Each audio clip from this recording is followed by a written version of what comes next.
Hello, welcome to Katrina's Creations. Aside from our yarn advent calendar, today we are going to talk about the common granny square. How old is it? And why is it named after a granny?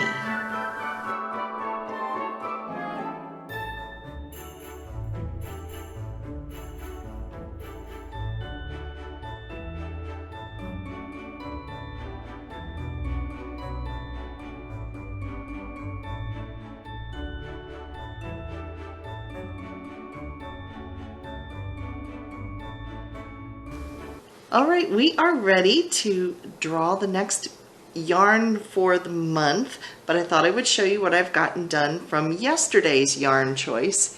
Here it is, and you can see it's orange and pink, and it has some like deep pops of burgundy in some places, like right here. So there it is. Again, this is Dear Myna Yarns. You can get the link down below if you want to go check out her Etsy shop. So I have 2 squares done, and today is day 3. So let's get ready to draw this day's choice. So here's my bag.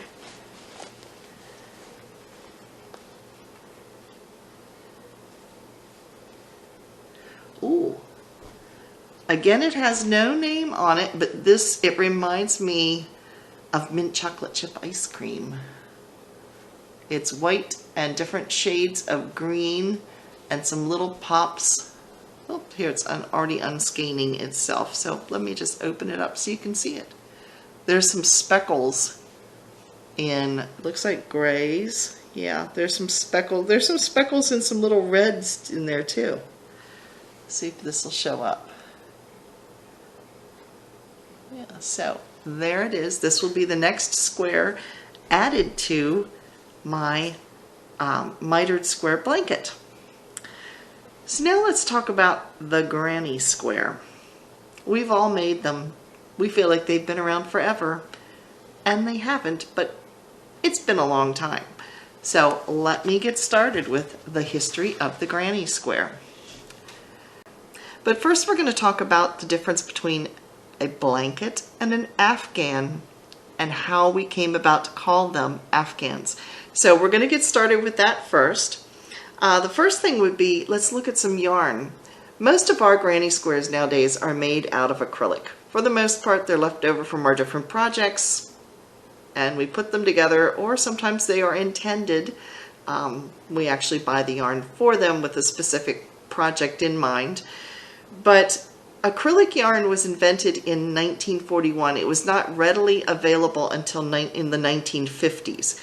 So if you remember on my regular podcasts, I talked about my great-grandmother's granny square blanket and how we did a yarn test to determine what the fiber was, and we burned some of the yarn and determined that it was actually wool, which kind of dates it a little bit as well because, like I said, acrylic yarn was not available readily in the stores until the 1950s. Now the term afghan actually comes from the late 1700s when people were crocheting, and they were crocheting something very similar or mostly the same as what we now call a granny square. They felt that they looked a lot like the rugs that were made out of caracol wool. They came from an area of Afghanistan where the Pashtuns lived. And so as a result, when people would make these colorful, scrappy blankets, they started referring to them as Afghans because, like I said, they felt like they looked like the colorful rugs that were made by the Afghani people that lived in that area of Afghanistan. Now, the granny square itself, the first published pattern for a granny square blanket or afghan, shows up in the Art of Crochet. It was by Butterick Publishers. You are familiar with Butterick from Sewing Patterns. This was published in 1891, but the granny square goes back much, much further than that. We aren't sure exactly how far back it goes, but we know that the first published version of a pattern was in 1891.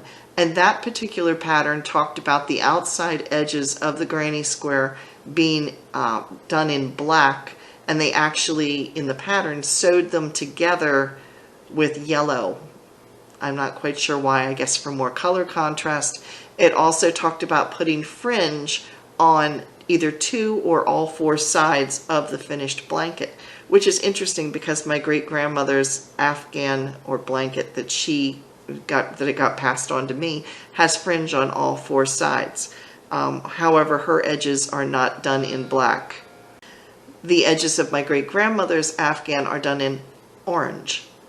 Not quite sure why, but orange, which I would not have thought was a popular wool color back then, but apparently it was. I don't know. Anyway, the style of the granny square became so popular in the US that people from other countries started referring to this as American crochet because this was what was so traditionally done.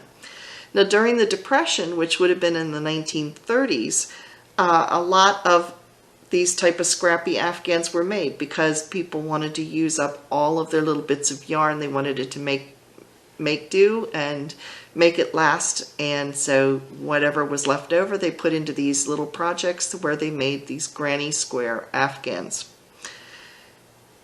So the name granny square actually comes from the fact that at that time period women and men were doing a lot of manual labor, but when women got older and they were not able to contribute to manual labor within the home or on the farm or wherever they were living, the older women, which remember back then would have been a lot of multi-generational families living together, so grandma would sit in the kitchen or wherever it was nice and warm and would try to be useful, crocheting the scraps together to make blankets for the rest of the family.